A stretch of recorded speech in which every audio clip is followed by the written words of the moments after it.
Friday, and you know what that means. It's time for action in the IndyCar iRacing Series. Hello again, everyone. I am back. I am Gary Gotzo, and welcome to the race first coverage of round 15 of the 2022 IndyCar iRacing Series. Today we come to you. See, it's been that while. I just can't talk. Today we come to you from upstate New York, from historic Watkins Glen, where the IndyCars will do 45 laps of battle this afternoon. Joining me for expert analysis in the booth for today's race, he rejoins us from being on assignment a couple weeks ago and covering for me a couple weeks ago. So we're finally back together, the dynamic duo. Drives for the Turn 4 racing team in the Velocity Online Racing IndyCar Series, among other series. Please welcome back Nick Sudik. Nick, the championship fight between Adam Crane and Will Lyon is coming down to the wire. What does each one of these guys have to do to come out on top this afternoon going into the finale? Well, thank you very much. Good to be back with you. Glad you're feeling better. They need to keep their focus. Less than 100 points between Will Lyon and Adam Crane in the top two here in the series.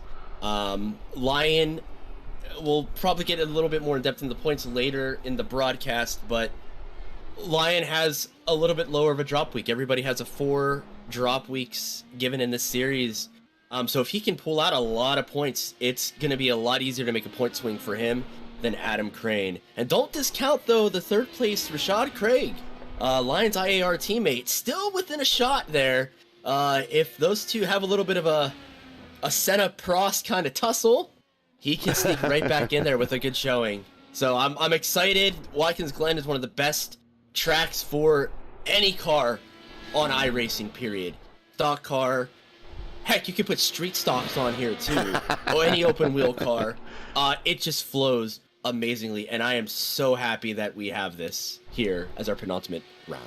Well, we have documented proof that you might have more than a 100-point lead coming into the final couple races of the season, but Monday's coverage of the Monday Night Indy Fixed, Mark Murphy there came from behind, although it took a first lap turn 3 crash by Adriano Pinheiro to really seal things up for Mark Murphy, but he came into the final 2 races behind and won that final race to win the Division 1 Fixed Series Championship. So it is not unprecedented that if you're more than 100 points behind here in iRacing competition, that you can with consistent finishes and with the right luck, you can come out on top.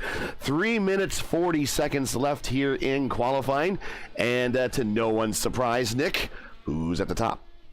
Mr. Adam Crane making a blistering 125.724.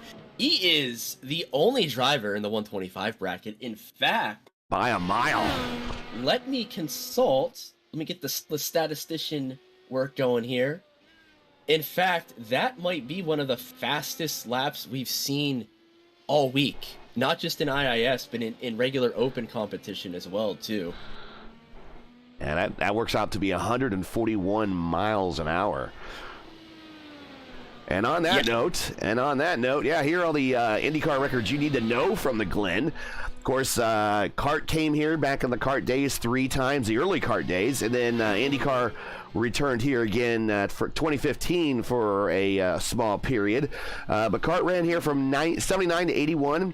In 79 and 80, they utilized what is known as the 2.427 mile short circuit. Al Unser won the pole for both races, and ironically, his brother won both races. So it was an Unser affair when anytime they came to Watkins Glen in the kart series. 81, they upgraded to the 3.37 mile Grand Prix circuit. To no one's surprise, Mario Andretti wins the pole there. He probably had the most experience out of anybody on that grid, on that circuit right there. Well, Rick Mears got the win. Notably, everyone knows Rick for oval wins. Well, he got his 4th of what would be 7 career road course wins for the Rocket here that weekend at Watkins Glen. Coming back again in 2005, the IndyCars came here using exclusively the 3.4 03 mile boot course, which we are on today. The IndyCar track record's held by Scott Dixon with a time of 1:22.417, so we're about 3 seconds off that time still. That speed equaled 147.008 miles per hour. That is smoking around this place, and that was all set in the end of the manufacturer aero era in 2016 with the height of the DW12 competition. So IndyCar win leaders here is Dixon by an overwhelming margin. He has 4 wins. No other drivers have more than 1. I'm not counting the 2 that Bobby Unser had. Of course, I was on a different circuit, but Bobby Unser does have 2 in IndyCar competition here at the facility as well. So that's it. We're about a minute left here before we wrap up qualifications, and we have a new pole setter. One of our good buds is on the pole. You know, I was actually going to get back after you were going through the records that, so Adam's lap is, I think, top 5, top 6 for all competitions so far this week. Burrell has the fastest race lap by a mile. He's quick here. This may be a breakout session for him. Not gonna count, discount the other competition yet, but he's hungry. He wants another podium. He wants a win. So look for Burrell to pull away. But I tell you what, Gary, we're going to be looking at, as the race develops, as strategy. Who is going to use those red tires? Who is going to take the risk? The surface loves to eat them up. Loves to eat up the red tires, especially with a lot of high cambered sections. There's a lot of load on those right and left rear tires. You can squeak about 8 laps. They'll start to fall off unless the track severely drops. But I don't see that until way late in the race. So it'll be good strategy, good development, great talking point to look at throughout the race session.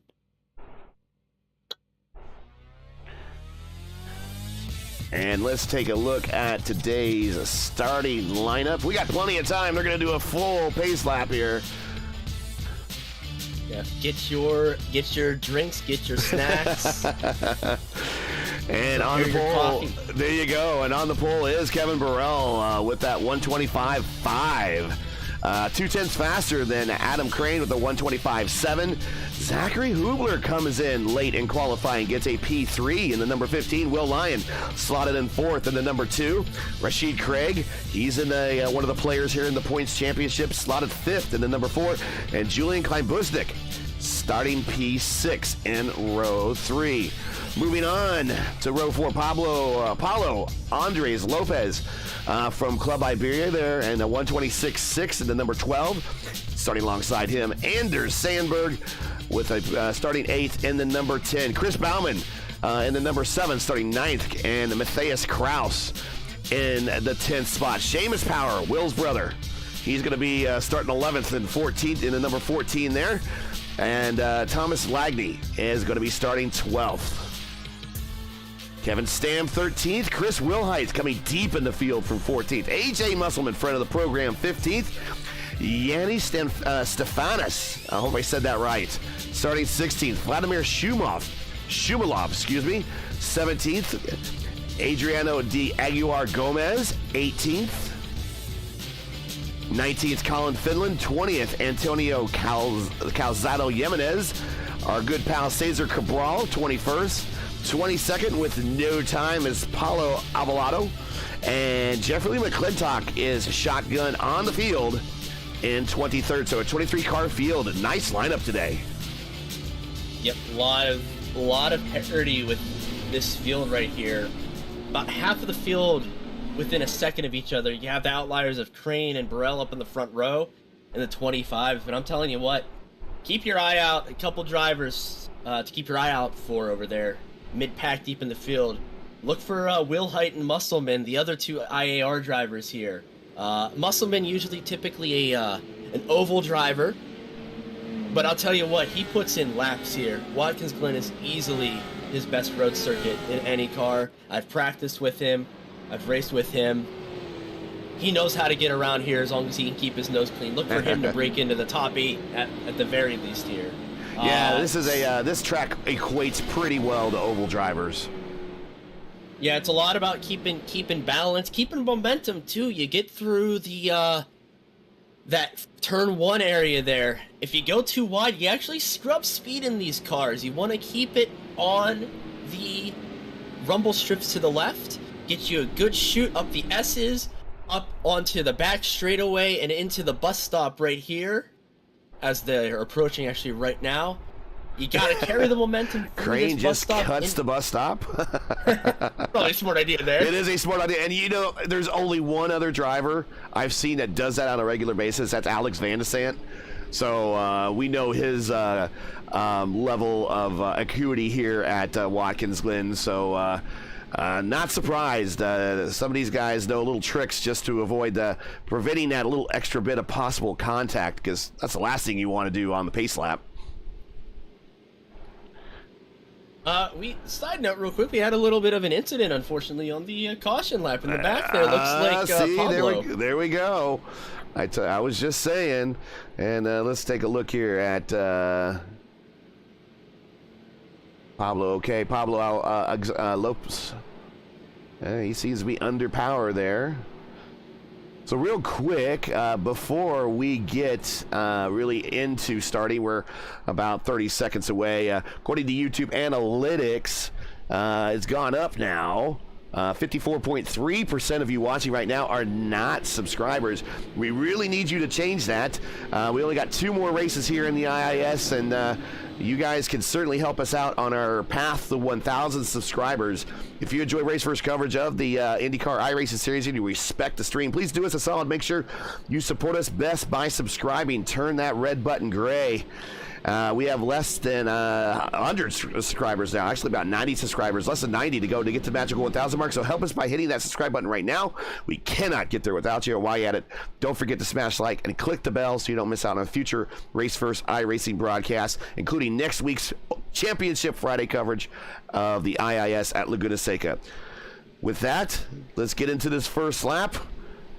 Nick Sudik. All right, we've got Kevin Burrell on his maiden pole here on the broadcast split as they come to the line, and we are going. Very good start from Kevin Burrell coming up to turn 1. Did. Watch this braking zone. Yeah, he did. He got a great start. Through turn 1, funneling out. Got a couple cars going wide there. Through the S's, Burrell already breaking away, but that draft is going to be very strong if you're running high downforce. AJ opted to start from the pits, it looks like. And Pablo Avalado is still in the pits. Looks like he was getting that damage taken care of, and he is now underway. So back out to the racetrack. Oh, we have a huge incident in towards the back there. Cesar Cabral, Antonio Jimenez, and I can't see who the third car is, but through the S's, they all funnel through there. The cold tires, especially if they're on those harder primary tires, unfortunate for them. Let's rewind that a little bit. That is a big collision. No caution here. We will check that out real quick. Yeah, multiple cars. We'll watch it from Cesar Cabral's point of view.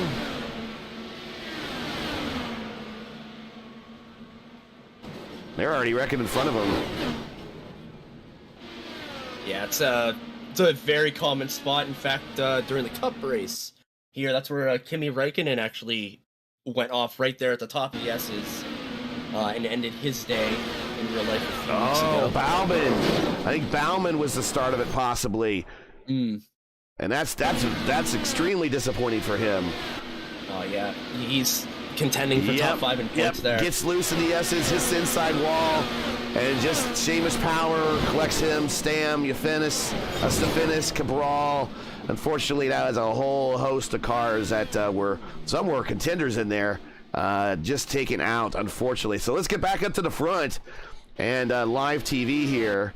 But your leader is Kevin Burrell, followed by Adam Crane. Zachary Hubler, P3 there in the Scott Dixon livery. Of course, they're going to be running both PNC cars this weekend at Portland. Yeah, Hubler's looking very impressive. He's gotten stronger and stronger as the season went on. I touched upon it a little bit with with Matt last week, it's really impressive to see a lot of drivers getting faster and faster as the season is going on and getting more. And Hubler is one of those people that stand out, as well as our current leader as well, Kevin Burrell. Just seeing the development and just the comfort level. So Hubler's looking strong as about the top 6, who are the first 6 cars on these softer tires, are on a breakaway. So look for them to try to get a huge gap before the tire falls off about halfway through the stint here. Yeah, more than anything, especially with this IndyCar, I like to say it a lot because I need more of them myself, is reps. Reps, reps, reps, laps, laps, laps. The more you do, the better you do. Yep, I used to neglect practice. Not anymore. I used to just try, nope. From personal experience, there's something to be said just about understanding laps and then looking back on what you're doing, even if you don't have Motec data, like just visualizing what you're doing for anybody getting used to any open wheel car, any car that you need momentum, just reps.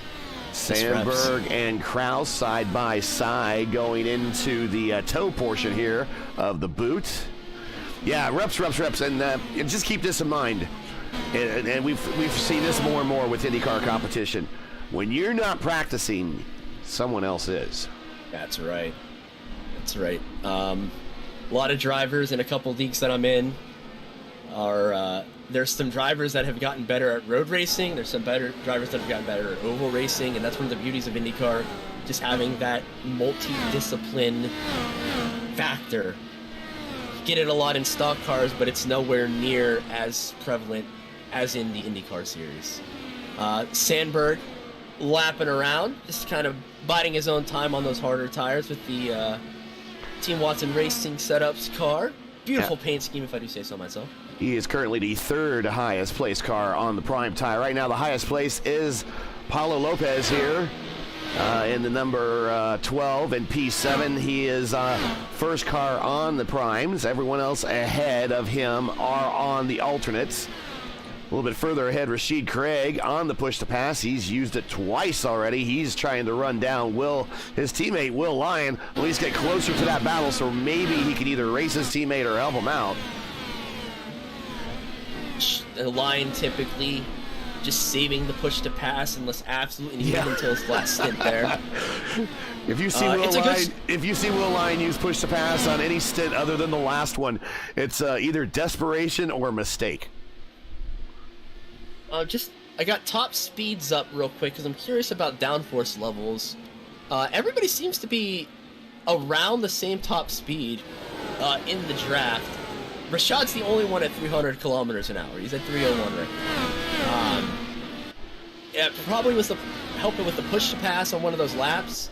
But I'm very curious to see when he gets out in clean air, if he can make those tires last a little longer later in the run.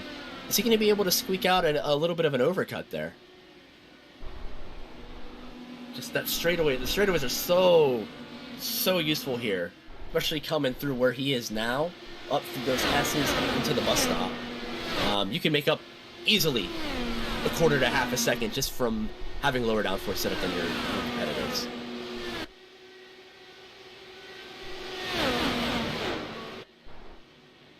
Another thing to consider here too, Crane kind of biding his time here behind Burrell, the fuel save. You save a little bit of fuel, the tires, everybody seems to be pretty equal on time. Why not save fuel? Take a little bit less time in pit lane, not run your tires as much. So, again, this is why Watkins Glen is so exciting for these cars. There is so many variables, especially with it being rescanned over this past year. Yeah. It provides us great viewership as well too. So we'll see if the top 6. Oh, go ahead. Sorry, they're just going wide there at corner 8 exit. Of course, with the rescan, there are some areas where you can go a little bit wider now. There is still a penalty in some cases if you get all 4 wheels off. But Looks like Hubler went a little wide there on the corner 8 exit, but used to be in the old scan. Fortunate for him, that was kitty litter then. Now it's actually tarmac now. But as you mentioned, yeah, this is the new scan. And speaking of new scans, next week, Indianapolis Oval. We got Hubler actually, both Crane and Hubler on push to pass. Hubler has momentum. Crane gonna go defend on the inside through the bus stop. They're side by side. Hubler lets him go. Smart play there. Pretty wise. Oh, Burrell goes off too. That's gonna open up the door for Crane. Yeah, Burrell actually got a little squirrely there on the exit there of the loop or the bus stop. Now we are coming right now riding along the roll bar of Zachary Holder on the in-car cam. We're watching the two leaders go at it. We are in the tow portion of the boot right now. This is not used by the NASCAR series. They should, but it's not. And here they come to the heel portion. And this is where Hubler got a little wide last time, and you see all that tarmac there. That used to be kitty litter in the old scan.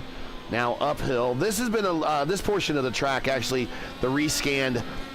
It's not as uphill looking as it was before, and there was a lot of people losing the back end of their car on corner 9 exit with the old scan that you don't see as much anymore with the new scan. Now we're coming through the fast portion down the main straight into corner number 1, which is the slowest corner on the racetrack, but they are still moving at a pretty good clip through here. Look at that. God, Hubler's so strong through 1 compared to Crane. Oh my goodness! Like I have not seen Zachary Hubler this strong at all this entire season. This is great momentum for him so far. Hopefully he keeps it going. If I'll tell you what too, if Burrell, Crane, and Hubler can just stay in a line, they might be able to break away before the end of the stint.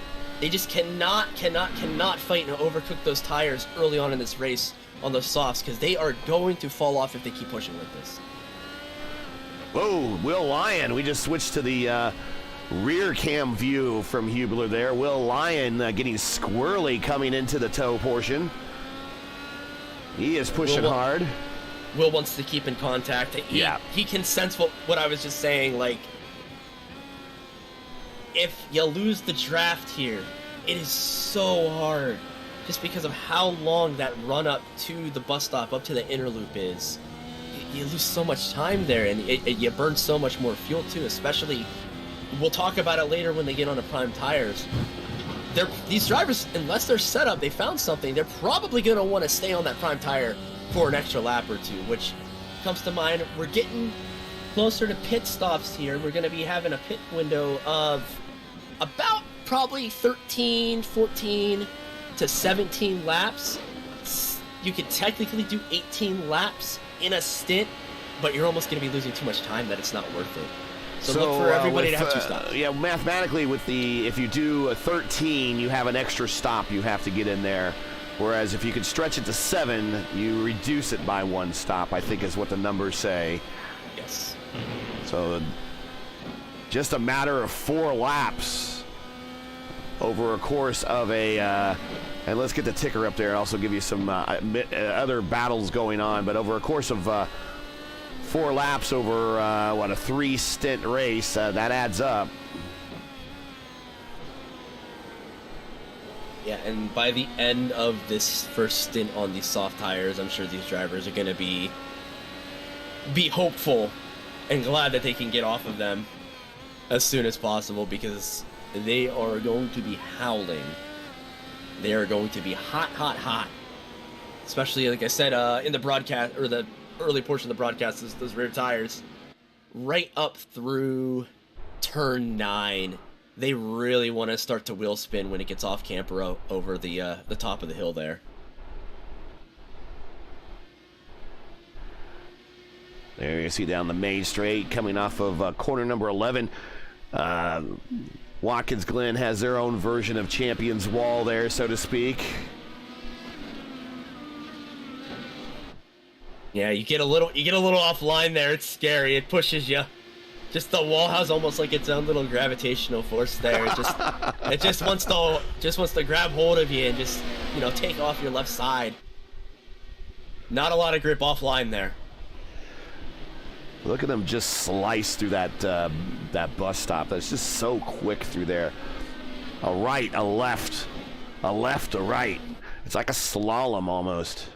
It gets the car a little unsettled too. You really are on the edge through there. The curbing, it's riveted, as you can hear that. Yep. That sound like you're on the highway. Yep. So if you put enough tire on it, the elevation from the curbing will rotate the car. But if you put too much steering into it, yep, it's gonna just send you. Yep.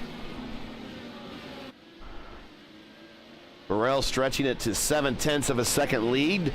We got Hubler now right on Crane still. Lyon with this battle as well. 1.7 back is Craig, just outside of draft range, unfortunately.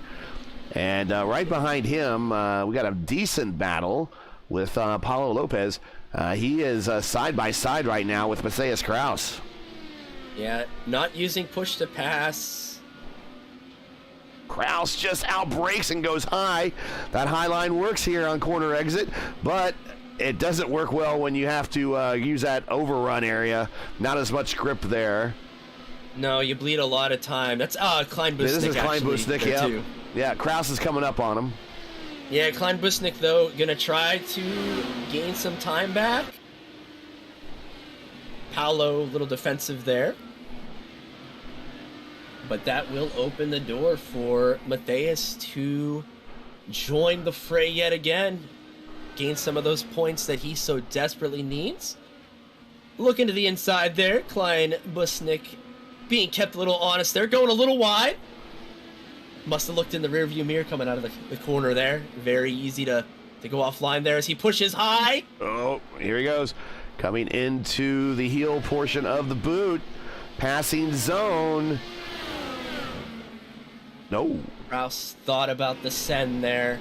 But, Klein Busnick goes wide again. And Klein Busnick is on those alternate tires. And they these alternate tires, you already mentioned it, they're about done at this point in the stint.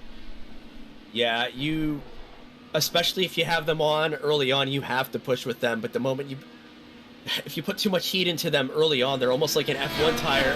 Klein Busnick hits the wall slightly. Yeah, saw that.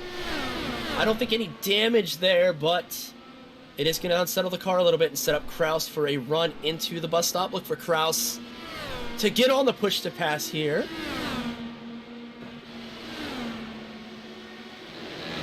Kraus does not get pushed to pass, but he's got a huge run. Side by side, Kraus making the overtake.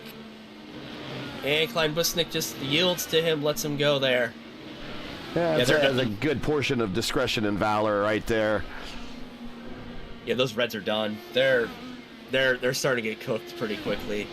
The lap times are about even now between the leaders, who have not really been battling that much comparatively to like the mid-pack. But all the times are just about equal. As I see a pitting in call from Rashad Craig. So look to see him. He's coming out of the boot right now through turn 9. We'll see if he actually is making that early pit stop. Maybe he might be going for an undercut. Something happened to Adam Crane. He is in the pits missing a front wing. So while we were going through the field, we missed what's happened to Crane. We'll have you take a look at that if you can. But Rashid Craig now hitting pit road along with our leader turning over the lead now, but Kevin Burrell was our leader. He's hitting pit road now. So these guys hitting pit road very early, lap 13. So this putting them on for a possible 3-stop race? I don't know. They might be able to extend. Oh, I just saw what happened to Crane too. But they might be able to extend the prime stint to 17 laps if they can. That might set them up if they go prime. They might be okay. It depends on if they can squeak out an extra lap somewhere in there as well, but who knows? They also could short fuel. It is a shorter pit delta here. But Crane, just last lap, hit the curbing as we were talking about. Put too much lock into that right-hander. The car jumped up his ride height might be a little lower. His car jumped up. Let's and take a just look. Overcorrected. Yeah, let's take a look. Let's go back in time a little bit here. Might be a little bit of a rewind, but there we go. Here we go. It's going through, coming off the S's, down the backstretch, coming into the bus stop chicane. There, right there. Yep, and if you miss it, there is not an angle that you can not hit those rumble strips correctly and then go off course and not hit something. Very rarely, if you mess up through the bus stop, it's going to result in no damage. And we also now have Rashid Craig on pit road. Something just happened to him after his pit stop. Maybe a victim of cold tires. Let's go back in time again as well and see what happened to him. And in the same spot, right there in the bus stop chicane. Here he comes.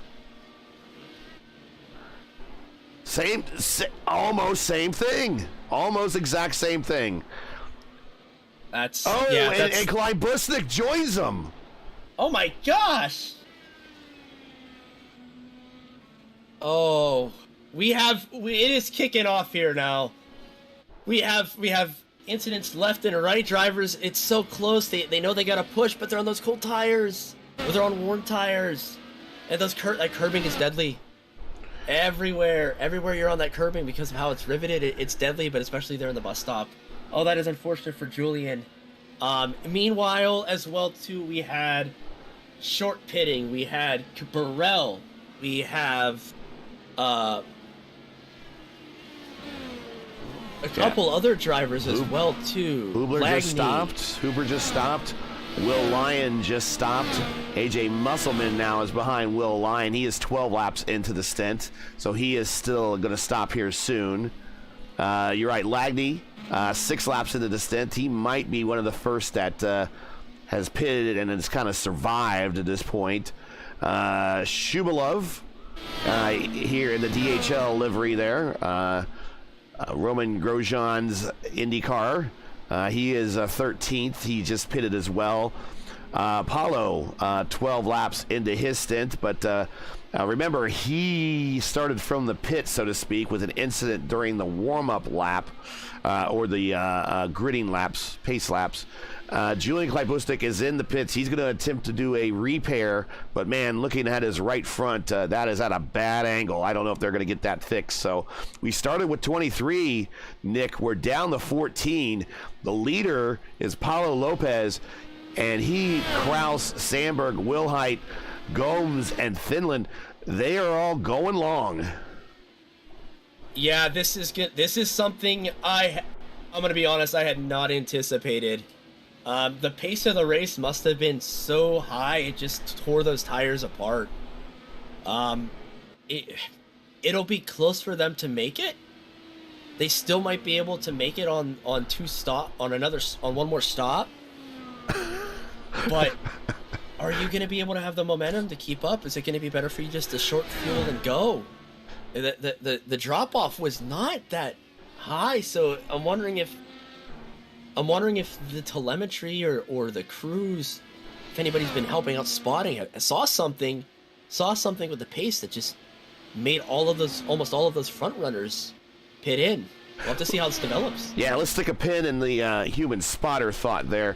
Looking at chat, the race first moderator came in and has said something green car, something. So yeah, that just happened to be Klein Busnick and Craig both in green cars wrecking at the same time. Of course, we know my fear of green cars, unless it's British racing green.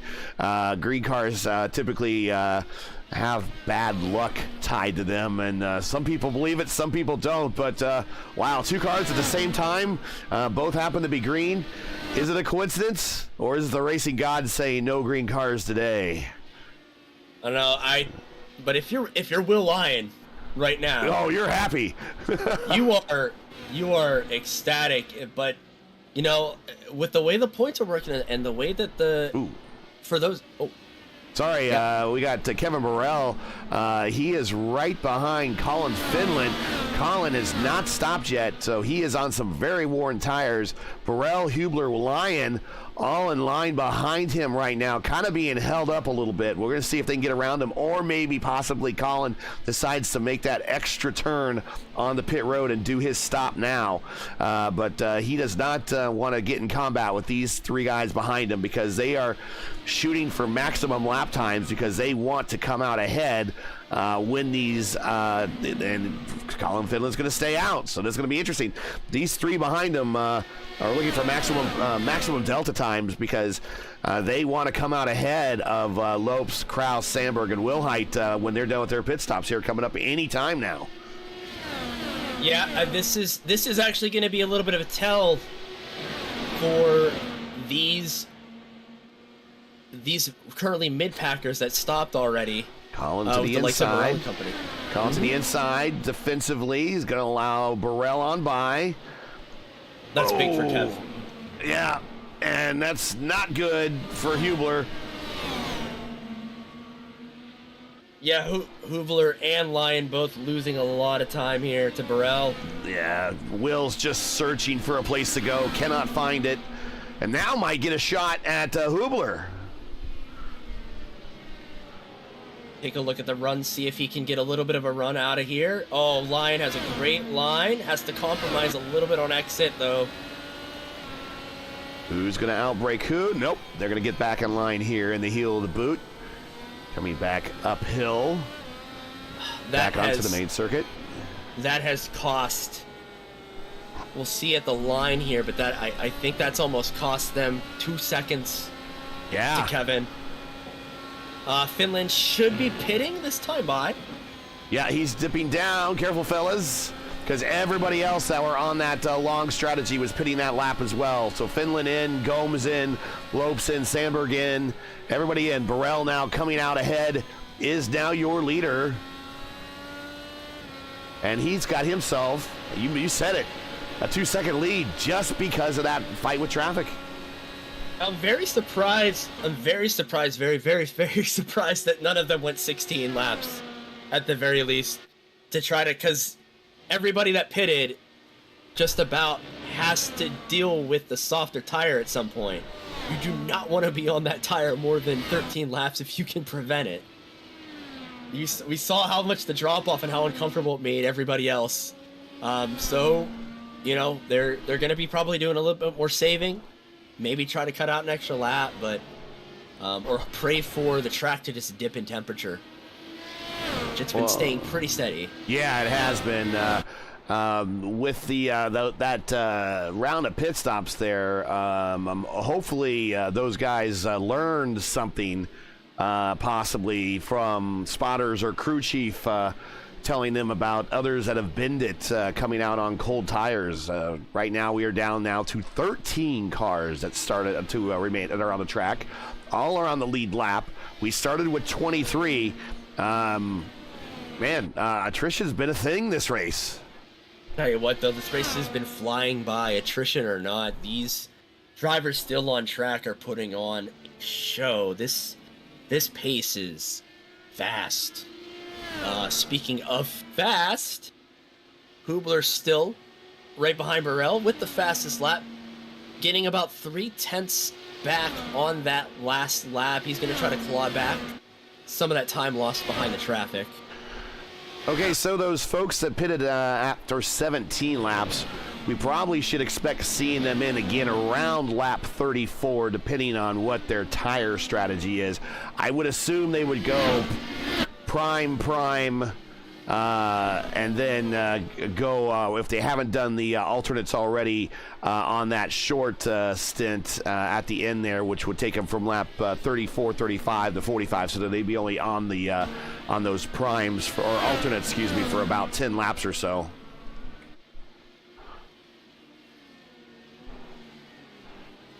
It's gonna be interesting. I'll tell you what, though, if the track drops 2-3 degrees this stint, if a cloud comes over, that's, especially with how much time that group of Burrell, Hubler, Lyon lost, that's gonna make for a grandstand finish between probably about 5-6 cars It's in Mother Nature's hands right now, though.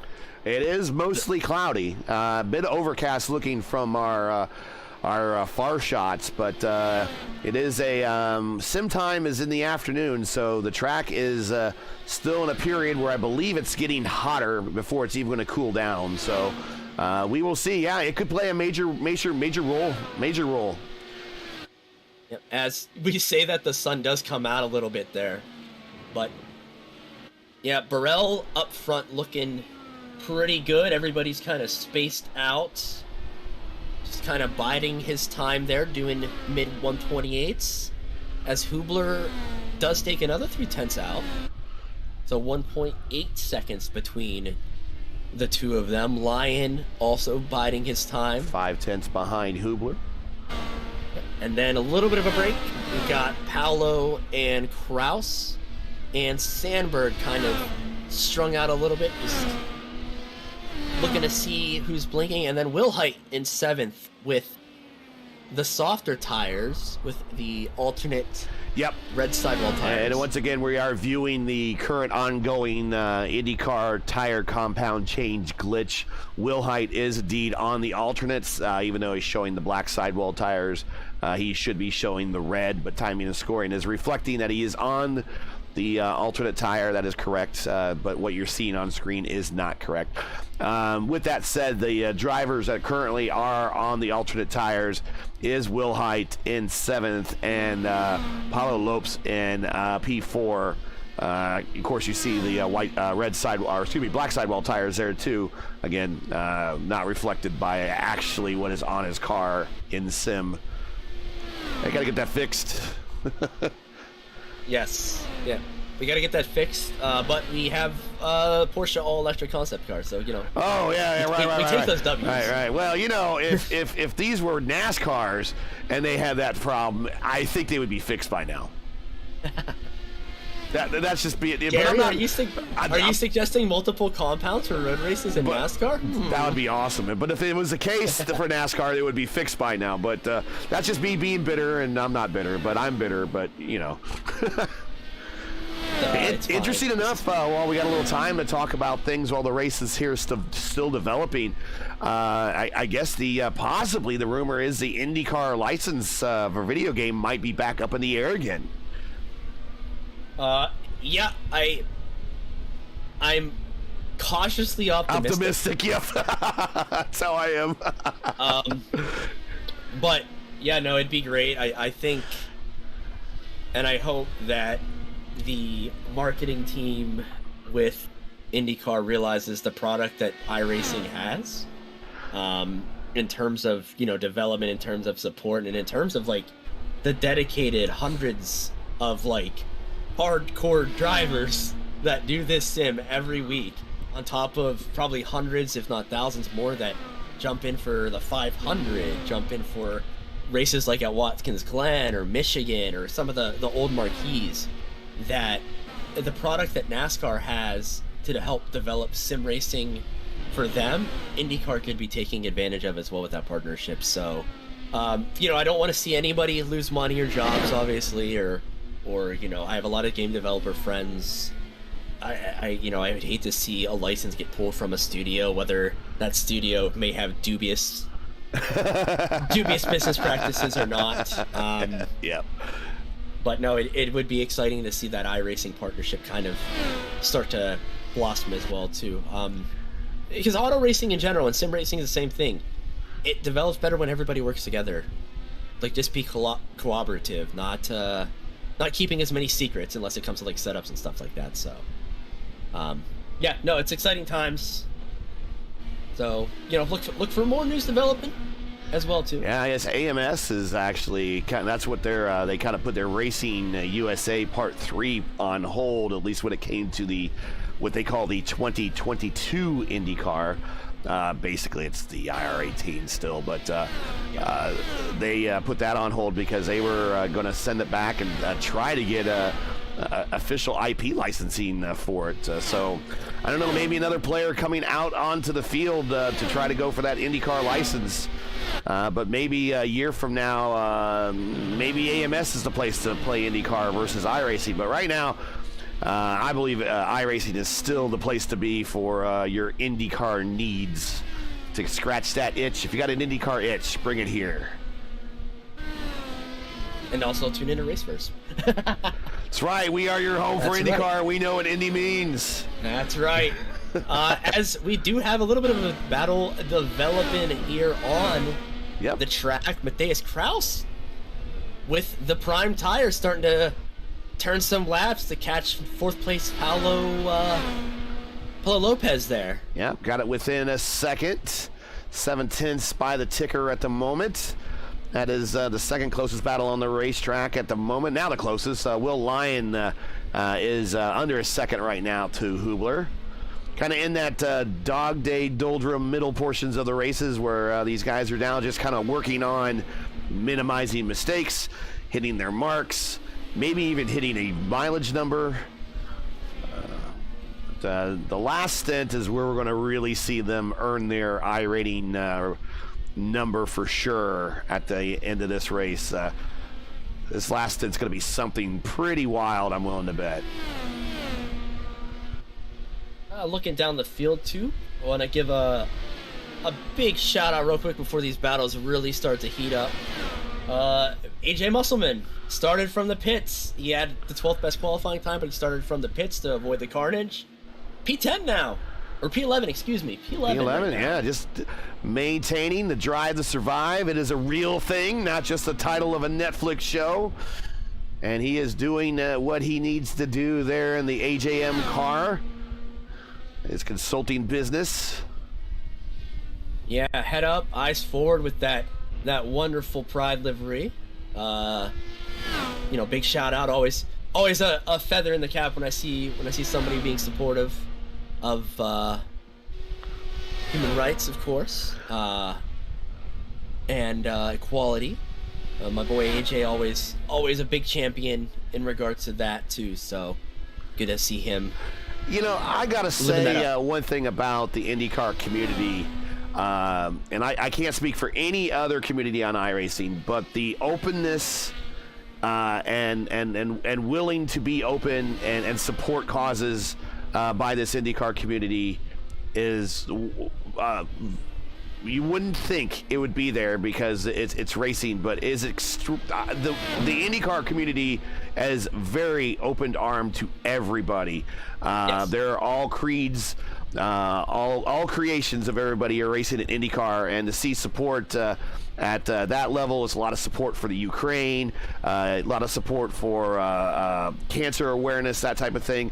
The IndyCar drivers tend to be a lot more aware and supportive of those efforts than I have seen in other forms of racing here on iRacing. So props to the community for just being awesome and open and great.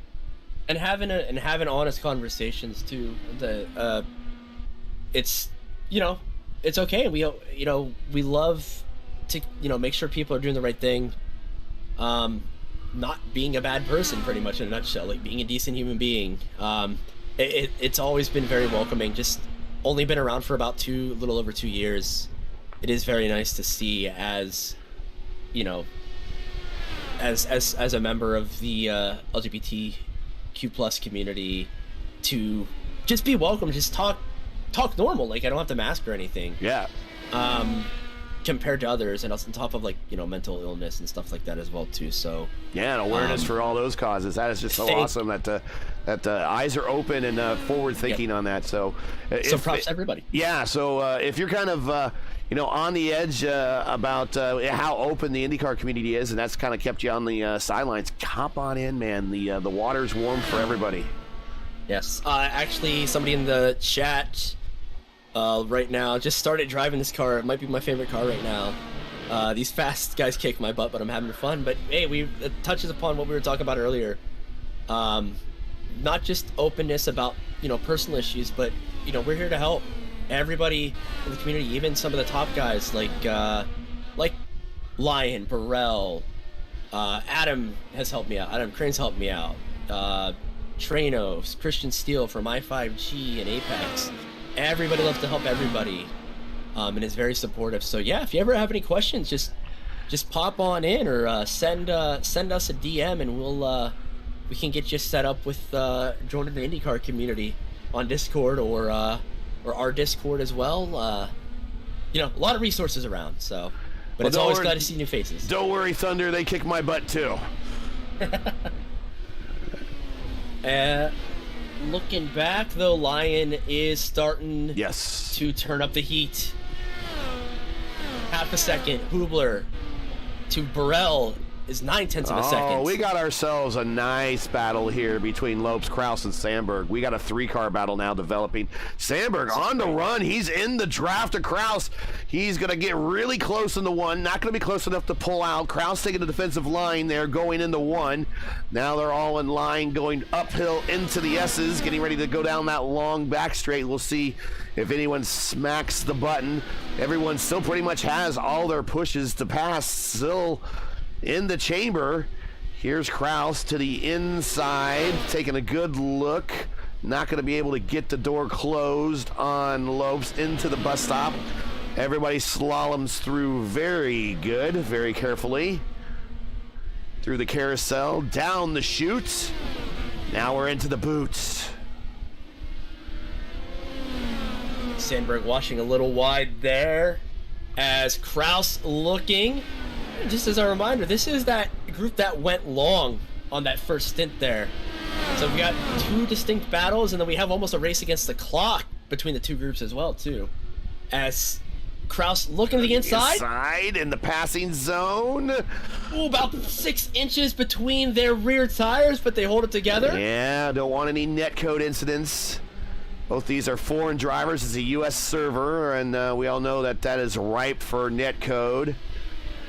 I think Sandberg has the right idea. I think he realizes and identifies not just the close contact between each other, but they're losing time.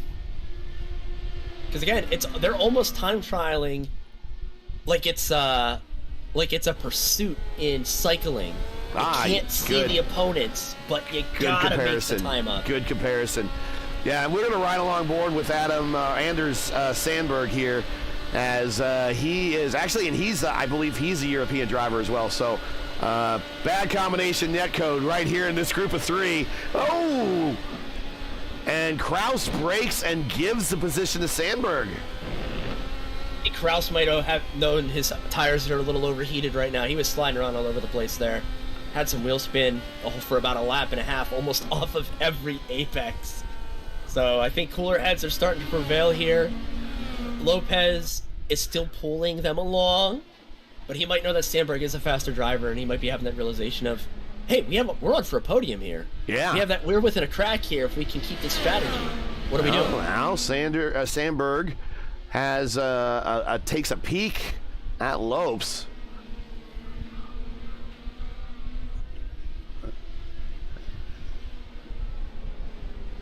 It's always a time when I have a ad copy or something I need to read for the broadcast is when we always have one of these good battles develop. And I always don't want to start reading it, and then all of a sudden I have to stop because there's a pass happening. So we're gonna watch this one develop a little bit more. Sandberg seems to have a bit of a run on Lopes.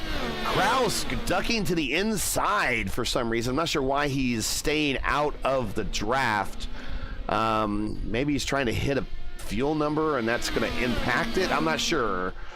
I'm wondering if he might be overheating a little bit. That is possible. Let's take a look at the ducts if we can on that car.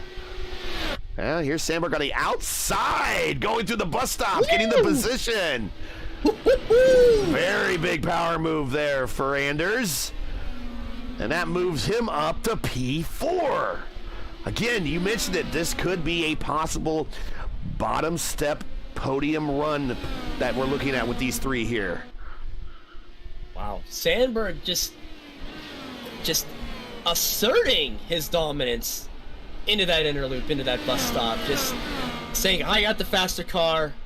Let's go, fellas. Come on. And as he's side by side saying, please stay clear, please stay clear, please stay clear. Clear, and then he cuts across, yeah. We've seen that bus stop take out cars.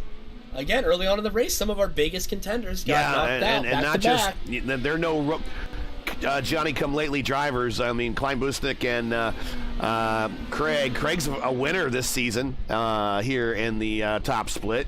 In fact, it got him his ride at IAR, as a matter of fact. And Klein Busick has been a regular top 10 competitor all season long. So anytime you can compete at the top 10 level in the top split, you know your craft. But it looks like Sandberg is starting to put some distance, and we got guys up in the front now have made their pit stops. There we go. Lyon and Burrell both making their pit stop, coming out right now. There's so much action going on right now. They went to lap 29. All right, so this is going to be a little bit of a fuel save. They got to get 16 laps out of this. They should be okay. But they are going to have to save a little bit early on in the stint just to make that number. Shouldn't be much. Lyon should be fine in the draft, but Burrell will have to do just maybe a couple laps of lifted coast just to make it comfortable. Hubler is your leader by 17 seconds over Sandberg. That battle that we were just watching there. Hubler is making that turn.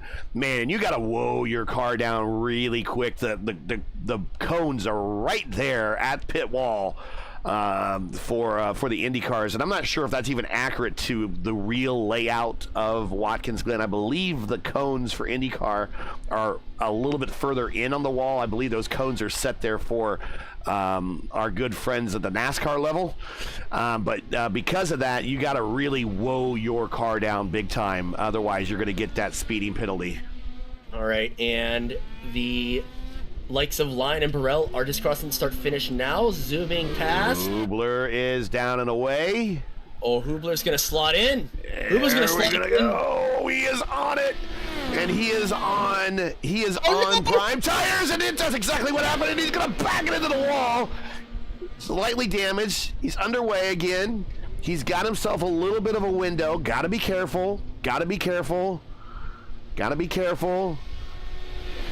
to lose another position here. He's got a little bit of rear wing damage. He's going to have to pit for that. It's bent, unfortunately. It's a 15-second hit right there. Getting a camera view, but those cold tires again. Cold tires catching out these good drivers. He knew he had to push, and what might have happened if you put a little bit too much steering in there just because of the way the banking is working. It's just like having too much weight jacker on an oval. Yeah. You lean too much on that rear tire through that banking, and it's going to spin you, and unfortunately, he almost saved it too. He's still on for a good finish, don't get me wrong. He's still looking for a top 10, but that's going to be gutting for him. So while I got your attention now, things are kind of calming down a little bit. Lopes on pit road. We'll take a look at him here in a moment. Oh, wait a minute. Lyon got damaged too. Lyon's out. Did he get damaged as a result of, let's see what happened. No. It happened again. New tires in the bus stop. Oh my God. Oh, this is a hell race for them. I'm just gonna say that all of our championship contenders. Ooh, I mean, it's almost identical to everything else we've seen right there in the. Wow. I mean, that's going to nullify the championship. That was almost identical to Crane. That was almost identical in every way to Crane. So Will's going to get himself. He's going to get a better finish, and he might eke out some more points. But the drop weeks, though, it's not going to count for either of them. So it's I think they're going to drop it. So we are going to go to a championship battle next week at Laguna Seca. That's what we're boiling down to now. Yep. They may be able to run another race, but I don't think that they're going to have a strong enough strength of field to get to the point where they're breaking. Will might be able to squeak a few extra points, but we're looking at about a 60 to 80 point gap between the two of them going into the final round next week there at Laguna Seca, which anything can happen yet again. Like I said, we could have a 4,500 SOF. Anything can happen, especially at a legendary track like Laguna, but it's that's heartbreaking to see for Will. Will knew he had the golden opportunity to make up at least a third to half of that gap. Yeah. 12 cars now remain running out of 23. Hey, this is our next to last race of the IIS season. We've been doing this pretty much for free and doing it all off of donations from you, the viewers. If you haven't got a chance to donate for our coverage and you really enjoy what we're doing, and believe me, this is a lot harder than it looks, and takes up a lot more time than it looks. So really the only way that we have a love of IndyCar, we pretty much would do this for free, but the only way we get compensated is through your donations, and there's only one, Sandberg going wide there, one race left for you to, after today, to get a chance to donate, and if you haven't done so, please do so today. But if you're just joining us, of course, this is our weekly coverage, or nearly weekly coverage, at least during the NTT IndyCar season, of the Friday top split of the IndyCar iRacing Series. Of course, we're coming to you today from the new scan of Watkins Glen, Sandberg in the pits. We've completed 32 of 45 laps. So if you're enjoying our coverage and would like to monetarily support our commentary team, we really would appreciate it. Make sure you could donate via our GoFundMe link in the description. For your convenience and so you don't lose track of any action, because there's a lot of it going on today, you could donate right now and still listen to our call. The race all you have to do is right-click on the link in the description, open our GoFundMe page in another tab, and make your donation. When you're done submitting, close your donation, just come right on back, and we are here. Just that easy. But we really rely on your donations, and it would be very helpful if you get a chance to drop a few bucks our way, and that would be a big help. We love doing this, and we love bringing this stuff to you. As you can tell, we love IndyCar. And we, in fact, do, and this is probably, Gary, dare I say this might be more exciting than Chicago.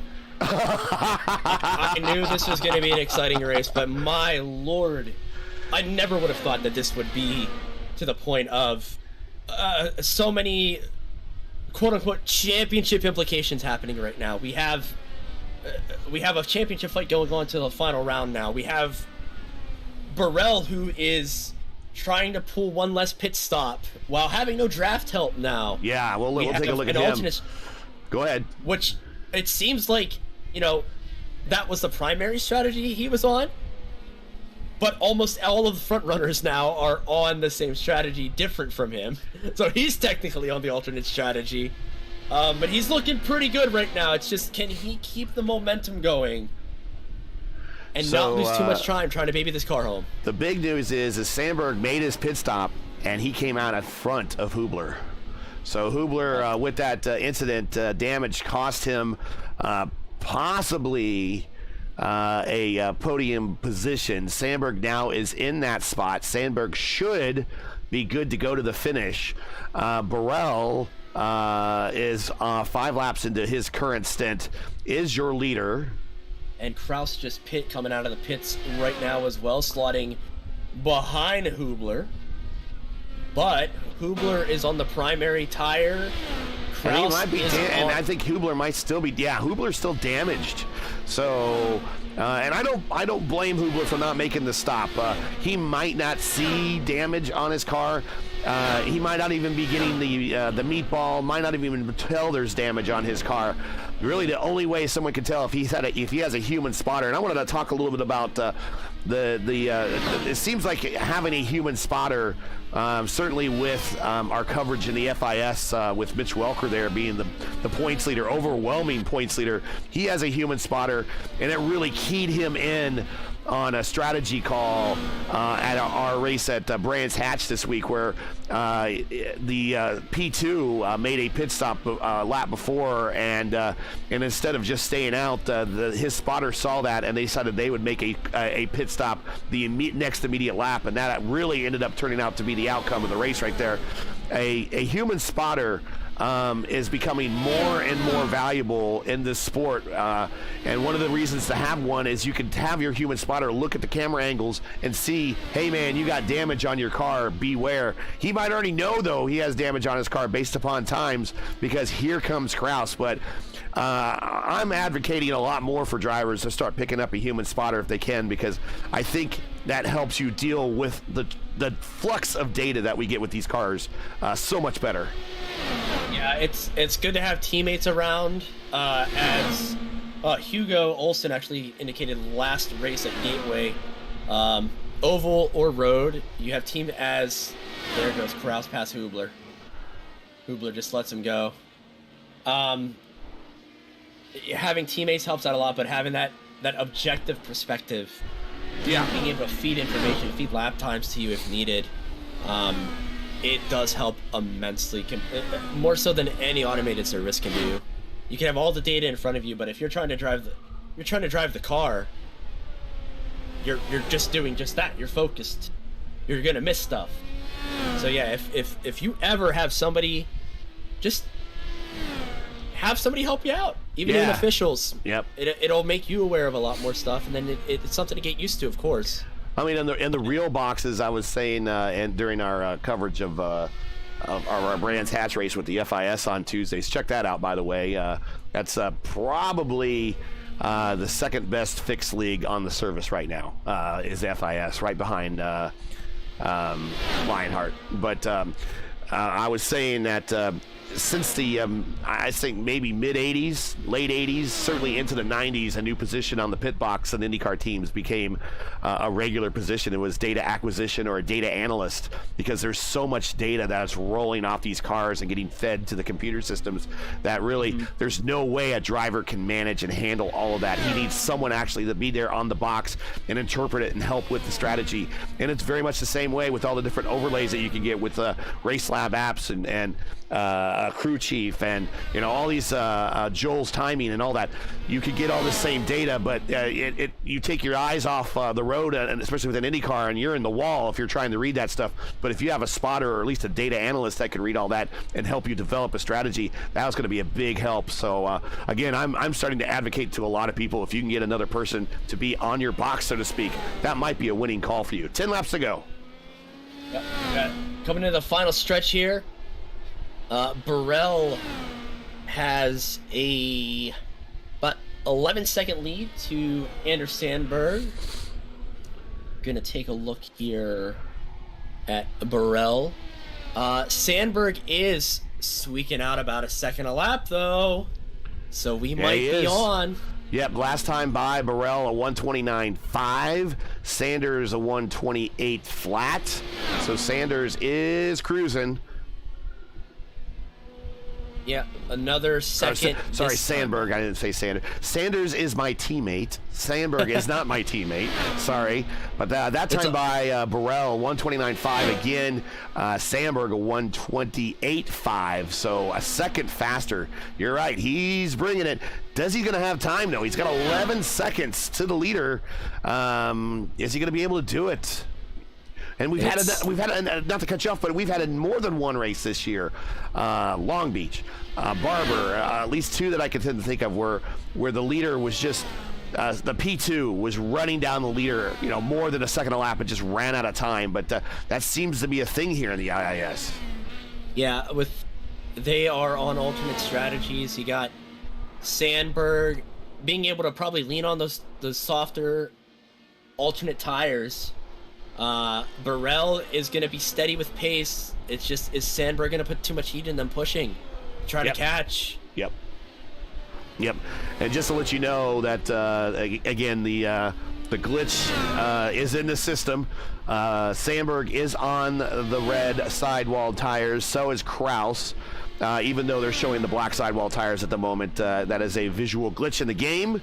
According to timing and scoring, they are on the alternate tires. Burrell, we will take a look at him. He is accurately shown on the black sidewall tires in the game and in timing and scoring, so that is visually correct. But just in case you're wondering, second and third are on the alternate tires. You just do not see that in the game.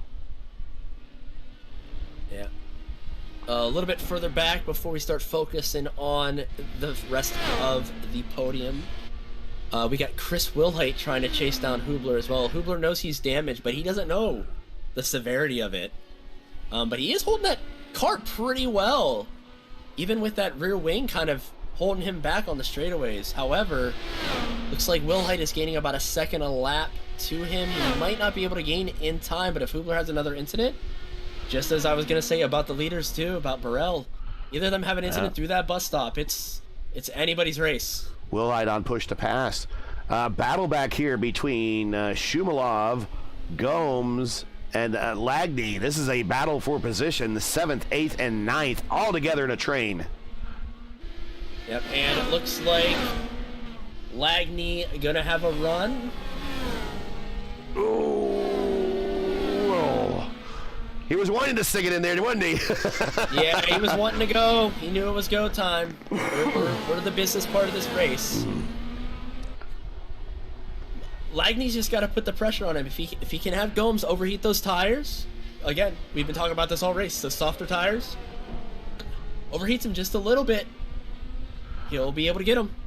Our man AJ moving it up into the P10 position, looking at a possible top 10 for the oval expert. And that'll be big for AJ there.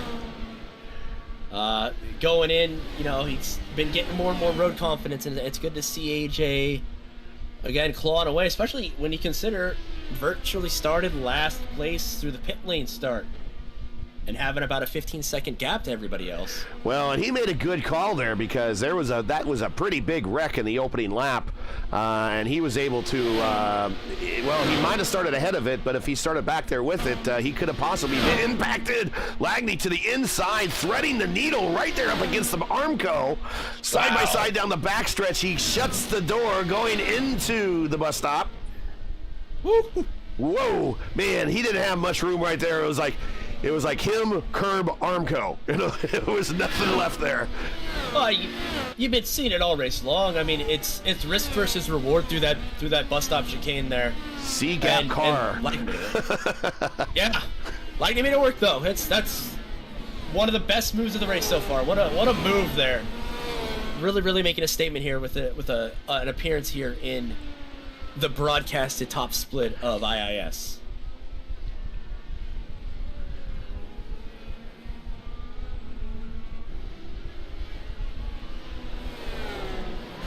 Top 3, top 4, everyone's using push to pass. Smoke them if you got them.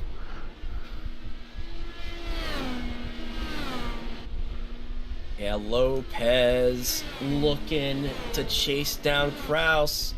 Kraus is on those softer tires, so I'm wondering if the fall off is there. Like the temperature has dropped a little bit. It has dropped 2 degrees Celsius, about 4 or 5 degrees Fahrenheit. Yeah, that interval, let's look at that interval. It's Sanders 11 to Burrell. And you're right, I think the temperature is coming down. You have to check that for us real quick, what the temp is, but it's the Kraus has 3.5 over Lopez. Lopez 2.8 over, I mean, they're all right together. Yeah, one little mistake here is gonna cost it. With only coming to about 5 to go. About 5 laps to go here.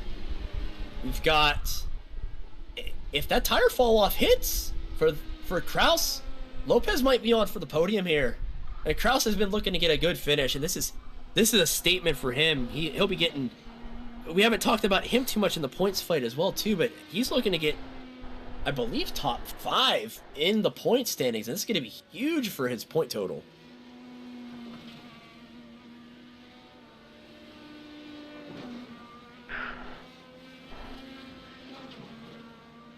Yeah. Just taking a peek at the standings real quick, just consulting the old statistician. Yeah, Kraus's drop week, or Kraus's lowest counted total is 164 points. Third place in this race with this kind of strength of field is gonna net him about 190 to 200-ish. If just looking at the way points breaks down, I don't have a chart in front of me, unfortunately, but I mean, and the points are variable. The points are, it's not like real IndyCar racing where you have 50 points if you win or whatever. The points are variable here. There's a lot of factors based upon car count, strength of field, you name it. And we got Lagny all over Shumilov at the moment, going through the carousel into the chute.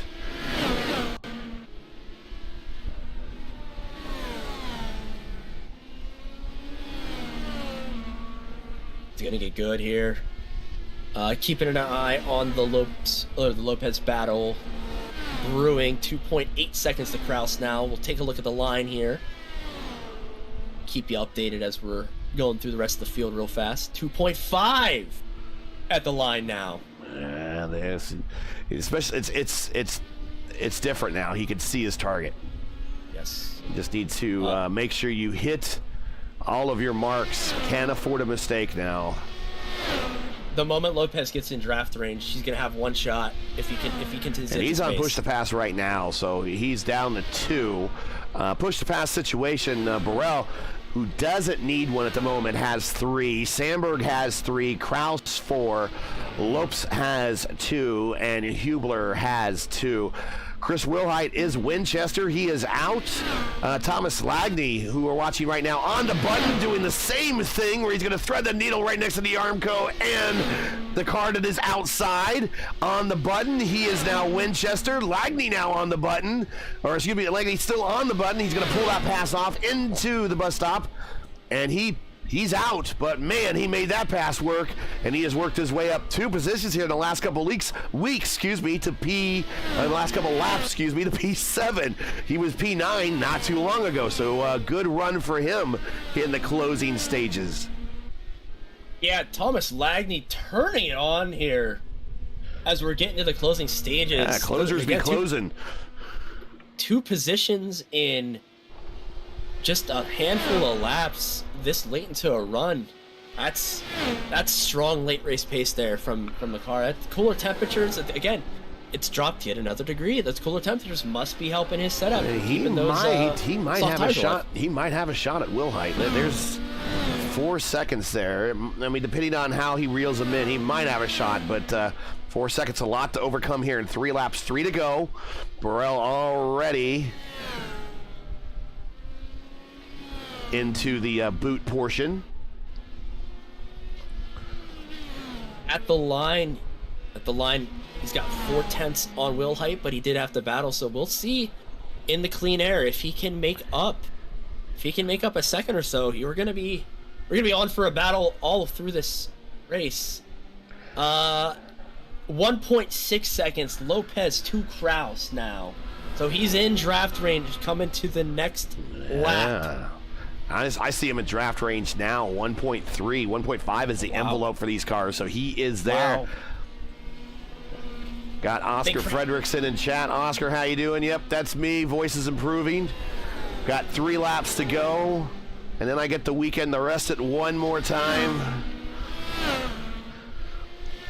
Man, I tell you what, I am waiting for this interview. If Kevin can pull it off. Kevin finished on the podium, and he was super excited at that Chicago race. I can only imagine what a Kevin as a winner is going to be like. So stand by. I'm almost tempted to bring up his Twitch stream right now just to see his reactions.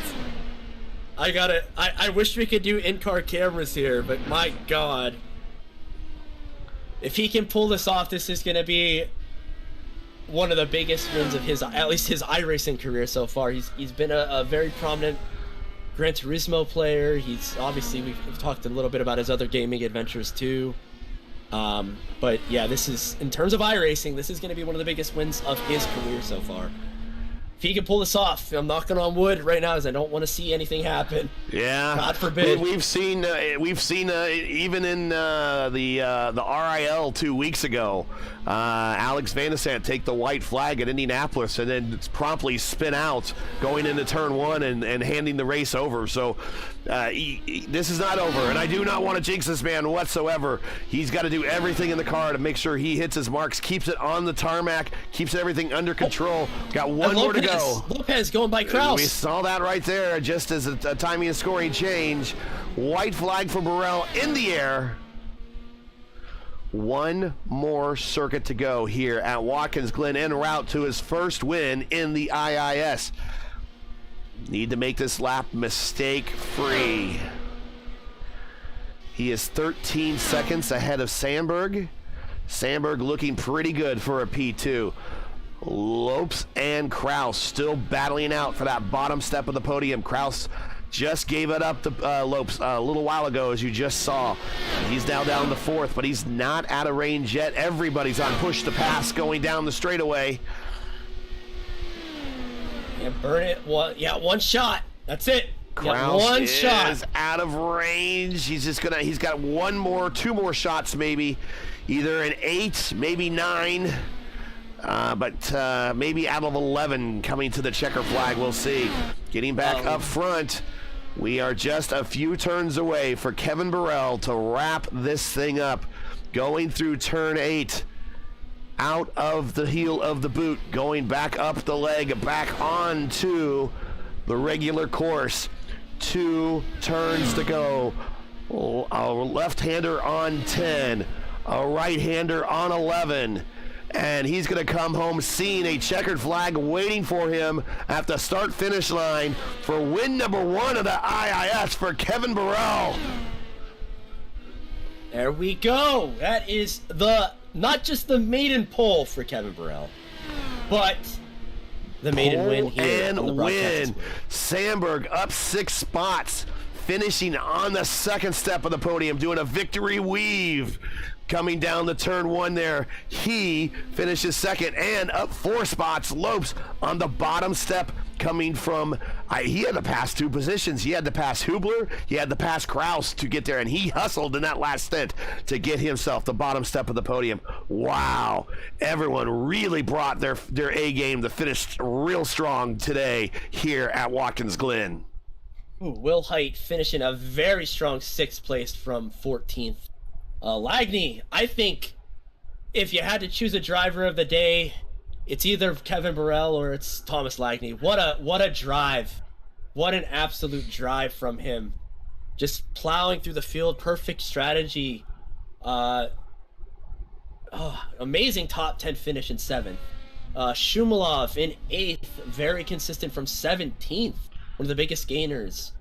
Adriano Gomez coming up from 18th to 9th, and then Colin Finland in the top 10 in 10th spot. That was crazy. Well, let's take a look at these final standings once more, as we were just kind of reviewing other drivers as they were finishing. But let's take a look here at the final classification for next to last round here of the IIS IndyCar Championship. Kevin Burrell getting that first win here at Watkins Glen. He is your winner and sweeps the pole, so maximum points for Kevin. That might help him coming in the next week. We'll see how the points shape out going into Laguna Seca. Anders Sandberg with a solid P2 there for Team Watson.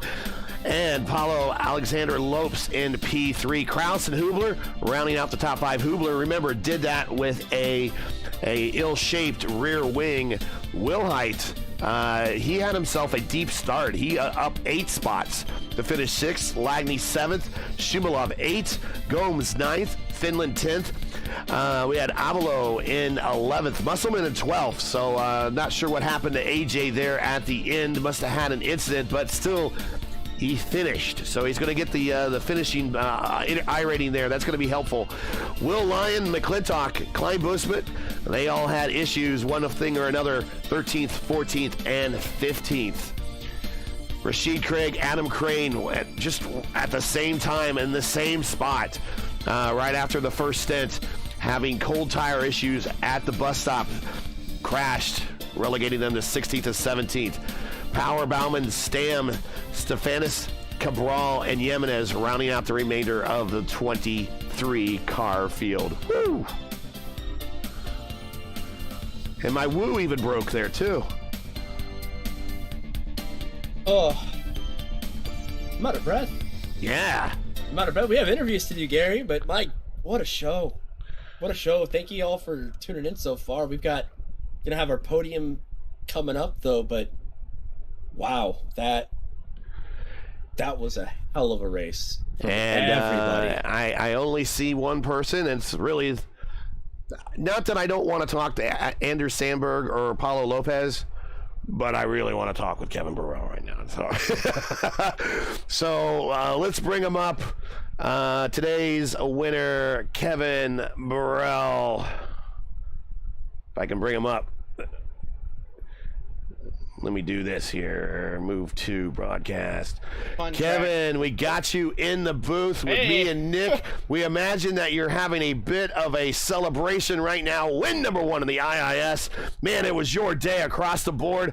Tell us about it. Tell us how happy you are, and just everything in general. We got to go back and watch your Twitch stream. Can we imagine that you were cheering big time, taking that checkered flag? Yeah, man, I'm very, very happy about this one today. It's like, it's crazy because, I mean, obviously, this is my first season running IIS, and like I'd said the other week at Chicago, that was a race where basically it was a war of attrition, and, I out-survived some people, and yeah, I did well, sure, but I didn't really have the pace up at the front this week.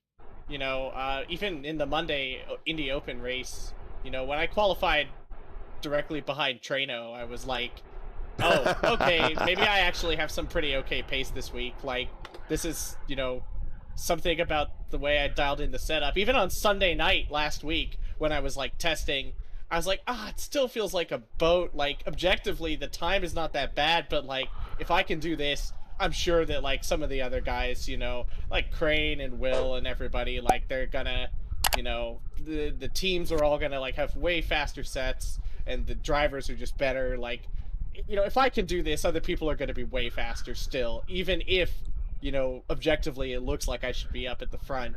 But I guess the answer was just no. Like, that was as fast as anyone was gonna really be driving it, and, it was nice to get it on the pole. I actually binned my first qual lap. I managed to keep it on track, but I quit out of the qual lap and then just did another out lap and qual lap, with time to spare, and then put it on pole with the second qual lap, and it was just like, okay, I'm just gonna try and, if anyone passes, they pass, but I'm just gonna try and keep my line over the bus stop consistent. I mean, to me, that's what this track is all about. It's tough for setup because you've got a mix of the really high-speed aero-limited corners. So you obviously, you kind of want something stiff, right, for that. But then you've got the really low-speed corners in the boot. And, if you're too stiff, then you can't turn at all through those corners, and that sucks. And then you've got to deal with the bus stop too, which is obviously that was a point of contention for a lot of people. Yeah. Yeah, as you can see, that was a bit of a challenge, and I think I was worried in the end. I mean, my setup file is named Glen Race 2.1 aggressive, and it's like that was because I thought that it was basically in danger of binning the entire race.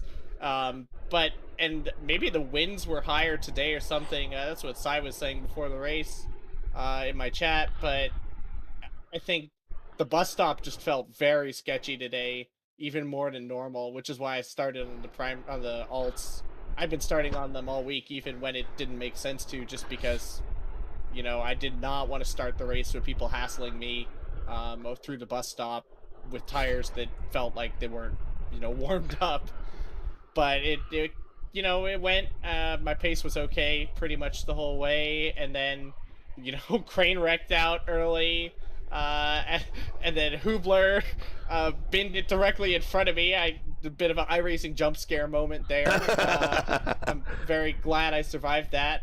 There was that little moment where I kind of got caught up in traffic behind someone who hadn't pit yet because they were on an alternate strategy.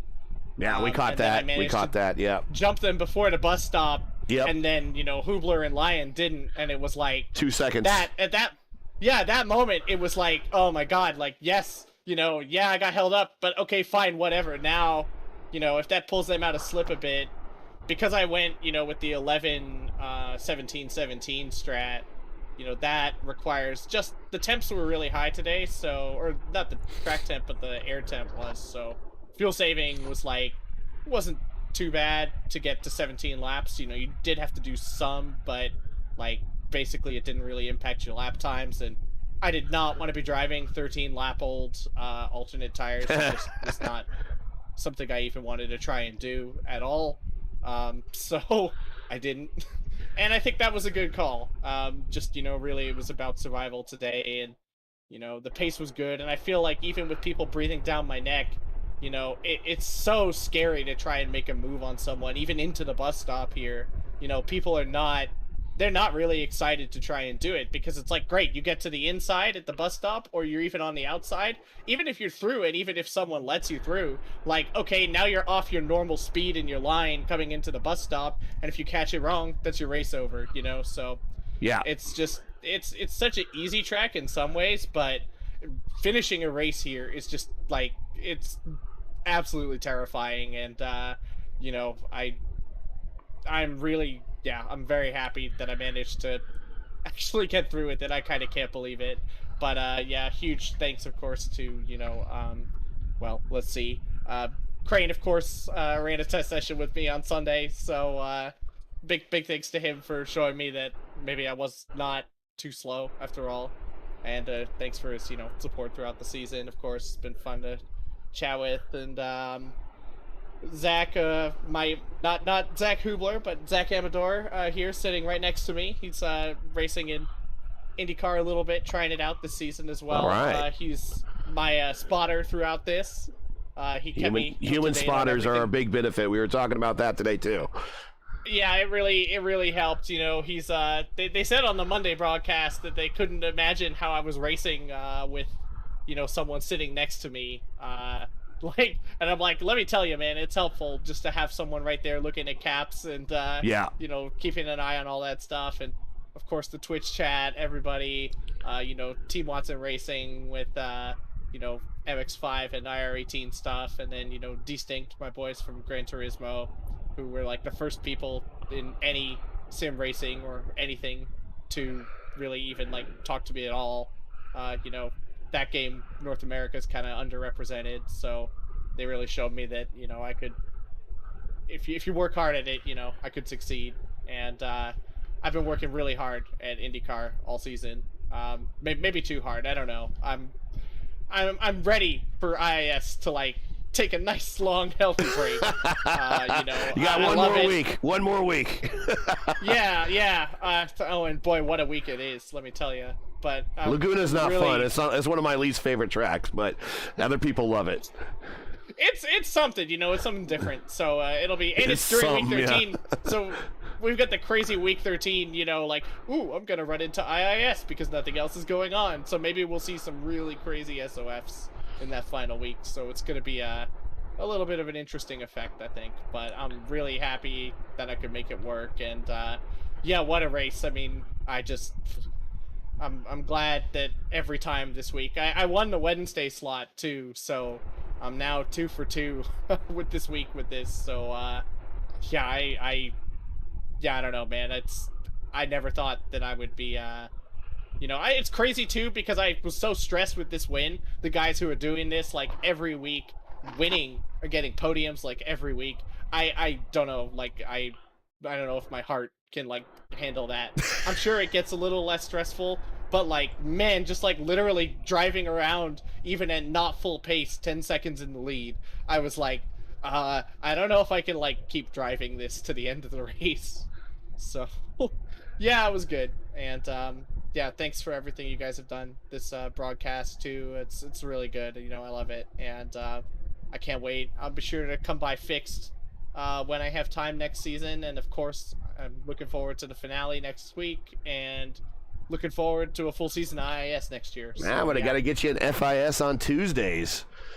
Yeah, you know, I would like to run that, and I think, you know, this season was just rough timing wise for me. I was already like, IIS and running Indy Open was already like really stressful for me. It was just a lot. Sure. But as I get more comfortable with it, you know, now I'm feeling pretty good about it. Next season, I think, you know, definitely I could consider. There we go. So, yeah, well, thanks, and yeah, see you guys. I know. So hang on, Nick. He might have just said everything that he needed to say, but do you possibly have any other questions for him? I knew this interview would be pretty good. Absolutely. So, Nick, do you got anything else you want to ask?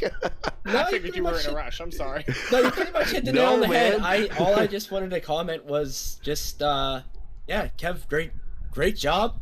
It's Thanks, been man. fun watching you. I mentioned you, Hubler, a lot of y'all developing in the car and just seeing it throughout all these last like couple months here. But I gotta say, I'm stoked with Hubler's pace today too. Like, he was really flying until the moment where he bend it on the push to pass out of the pits. Like, I was pretty sure he would pass me at some point in the race. You know, our paces weren't really that different, and he just wasn't letting up. You know, he was really not making any mistakes, and you know, with someone that close behind you, I figured my pit entries were a little suspect, and yeah, I just kind of thought he would get me. So yeah, I was stoked. I've raced him a lot, and I know he's, you know, struggled with setup and stuff in the past, maybe, and yeah, he was, whatever the case, he was right up there today. So there you go. Yeah, great job, Kev. We will look for you to keep the momentum up. Perhaps you got an outside chance at a top 5 finish. Yeah, I know. Finale I was gonna say, you know, it was a very slim chance of that. I basically needed to win today and have an insane result with a huge SOF next week. So we'll see. You know, maybe a couple tricks up my sleeve, but maybe not. It's really hard to tell at Laguna Seca. You know, it's just that track is. It's so. I feel like if you think this was a bit of a war of attrition, Laguna Seca might be like that. Might be something else. So yeah, we'll see how it goes. Thanks, guys, and yeah, I really had a lot of fun. I mean, this has been one of the highlights, maybe the biggest highlight up there of the last, you know, however many months we've been doing this. So I've really enjoyed it a lot. Thanks, and yeah, I'll catch you around. I'm gonna go party. I'm gonna relax or celebrate or something. Yeah, hopefully you got some contributions added to your Twitch feed on that one. You definitely deserve some. So congrats to that. Congrats. We knew this was going to be a great interview. Thanks for not letting us down there. We were rooting for you. We knew this was going to be great. Congratulations. Might be mathematically possible coming in the next week. We'll see how it shakes out. But yeah, go enjoy yourself. And man, you earned it. So go get a cold one. Thanks, man. Have a good one. See you around. See ya. Okay, we do have Anders Sandberg here in chat, so we'll bring him up. Hey, Anders, thanks for waiting, man. We just we knew that Kevin was going to be based upon his podium finish a couple weeks ago in Chicago. We knew that he was going to be. We were in for an epic interview with him winning here. But this is our first time to get a chance to check you out on the, or at least my time doing the broadcast, the Friday 2 o'clock Strength of Field race. You're repping there that Watson Racing livery. We know them very well from the broadcast. They just won the member of their team just won the RIL championship on Wednesday, so a good showing for the team all the way around this week. A podium for you at a very difficult, looked like high attrition race here at Watkins Glen. Kind of my question for you is, we kind of saw you slide around early in the race. It looked like the margin for error was very, very narrow here, and certainly going into the bus stop, if you were off just by inches, you were into the wall. Is that pretty accurate from your point in the car? Is that the margin for error here was just really non-existent? You had to do almost everything perfect? Definitely going into the bus stop. I mean, it's if you missed up by a little bit in these kind of, you know, open wheelers going really close to the ground, the car really jumps off and you don't know what's happening when you're landing. So I was close to bidding it myself. But obviously kept it going and just let 2 people slide by and, you know, live to fight another day. And yeah, honestly, I had no idea how I ended up in second at the end. I still haven't, you know, seen any replays and stuff. So I was in, I think, 10th. I got up to 8th right before the final pit stop. I came out somewhere a second, basically. No idea how that happened, so I didn't really believe it until after 2-3 laps of running in it. Well, I mean, let's talk about your pit strategy some. I mean, what really was your pit strategy? Was it just to go as long as possible and drain the tank dry and then come in and at the end maybe go with the alternate tires? Or I forget what exactly you finished on. The overlay is not entirely right, yeah. Overlay says you finished on, well, it's not accurate, but I can't remember what you finished on, but I was on the reds. Yeah. Okay, so what was the strategy? Just go as long as possible and then stay out on the racetrack as long as possible? Yeah, basically just stay in the draft, really. I mean, I had a good setup from Team Watson, pretty good on the tires at the end, so I essentially save a bit of fuel, saved a lap on the first stint, and, you know, basically go for as long as possible on the blacks until I got on the reds, because I know they fall off after 6-7 laps pretty bad. So And also, I think the temps might have cooled down a little bit and lower fuel, and also that I went for the safe strategy. I was thinking about going red, but I saw all of the top guys went red on the first one, so obviously I better go on the alternate one and stay calm for the time being, you know. Any questions, Nick? No, I was gonna say, Anders. It was a midway through the run, you were behind 2 cars. I think you're behind like Lopez and Kraus, if I remember correctly. Yeah, that'd be correct. Yeah. And I felt like it was that moment, something just clicked, probably in your head, or how were you feeling like behind them? You just turned on the aggression immediately and just blew past them. Was that like kind of the breaking point for you, where you were like, okay, my strategy's got to work. I cannot save fuel behind them though. I gotta go. Right. Yeah. I think Lopez dropped off quite a lot. He was a few seconds ahead of me and Kraus, and he dropped off and basically pushed Kraus back into me. And Kraus, for some reason, would not pass him, even though he easily could have done it with a push to pass. And then Kraus actually let me go, I guess, to save fuel. And I basically saw the opportunity. So at that point, I knew I had to pull 4 or 5 seconds, essentially get clear, and then go on the reds, because Lopez had the blacks going on the last run, and I knew he was going to catch up at the end. So yeah, that was just hammer time at that point. I think I got the strategy right, you know. Yeah, that was great. I mean, yeah, he kept you in it. Had everybody else, not had incidents ahead of you, Burrell would have probably been ahead. It might have been a little bit closer because they'd be battling, but you all would have been wadded up together at the end. So that was a great strategy call from you especially. So yeah, any sponsors, friends, family you want to give shout outs to? Go ahead. I mean, once again, thanks to Team Watson. Obviously, they kind of actually brought me in at the beginning, my first ever IndyCar race back in Sebring season 1, I think. Just did it for fun, and they basically Watson brought me into the team at that point, Big shout out as well to Scora, which I race a lot with, especially endurance, also on the Indy side. So you can see their logo on the car as well, but they're really the ones that brought me into the whole American scene, I would say, to start with. Coming from Europe and all, Indy wasn't the first thing I was aiming for, let's say. So yeah, shout out to those 2 teams, helping out a lot. Well, congratulations. We hope to see you next week at Laguna Seca. And yeah, we want to see you more in the Indy cars. Man, you definitely have the talent level there. Love to see you in the FIS here on Raceverse on Tuesdays, maybe the RIL on Wednesdays, depending on what time they run. Because I think you're over in Europe. But yeah, you can't let that IndyCar talent go to waste. You gotta do more of it, man. We're trying to recruit the best, and it looks like that you got a pretty good handle on these cars, and we want to see more of you. So definitely, we hope we see you at Laguna next week, but man, we got to see you in the FIS or RIL or other leagues at some point. I'll try to. American hours is difficult when you're working full time on a day. I understand that. Yeah, sales job. But for sure, I'll be doing a series on Mondays. To be a new championship coming up there. Borja Sasso organizing it. So we'll see. We'll see how the schedule looks. Really, I'd love to join a few more, but life is life, huh? Yeah, I understand. We're facing the same battles here, just in a different time zone. So, congratulations! Right. Thanks for showing up, man. We're really glad we got a chance to see you race. Hopefully, we'll see you next week. But congratulations on the podium today, the P2. Go celebrate. Have a good one, guys. I will. See ya. Thank you. All right. Wow.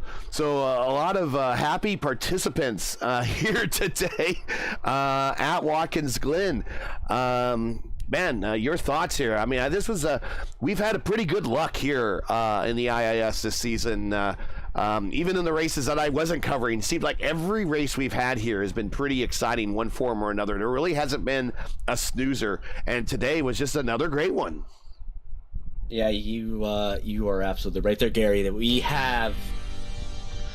I would say this is, in terms of at least drama, this is the best race of the year so far, and they've just been getting better and better as they've been going on through the mid-pack, through the leaders, alternate strategies, which has been the theme of the year so far, but it definitely played out here as well, too. We saw unfortunate incidents with Crane, Lyon, et al. In the bus stop, and Kevin hit the nail on the head. The wind was swirling, gusting as the race was going on, and it just must have caused them out the wrong time. But that's the pressure of being in the championship hunt. So we look forward, moving on to Laguna Seca. They're gonna be fighting for it. It's gonna be full send mode, and especially with it being week 13 on the official service, a lot of people are gonna be looking to do some official racing, maybe get a little bit of licensure, a little bit of SR, or even just try out the IndyCar for the first time since they haven't raced all weekend. So we could have a very stout field looking forward. I'm excited. I hate to see the season end like this, just because it's been nonstop action every race, but it's been fantastic. Total nonstop action. How about that? But yeah, you're right. Open is done. Fixed is done. And their big races are Monday. And this is kind of the fun week for iRacing, where they have these weird little combo races. And, you know, for the serious racer that just wants to take the IndyCar out and there's no league race that they're in, next Friday is the only organized race for the IndyCar next week. So yeah, we might see some people make an appearance that normally haven't, and maybe we could get a crazy high SOF for Laguna Seca, and check out maybe 26 cars all trying to thread the needle in through the corkscrew there on lap 1. Yeah. Tell your friends, tell your family, tell your buddies, tell your dog. I don't care. We have a championship finale next Friday. Be there, 2 p.m. Eastern. We're going to bring it to you live here on Race First. Take it away, Gary. So that's it for today. Once again, your podium from the Glen is Kevin Burrell with a great win. First win here on the broadcast, but apparently his second win of the week here at Watkins Glen. So we got the Glen Whisperer here among us. Anders Sandberg with a solid and unexpected P2 for him, but man, he was real happy.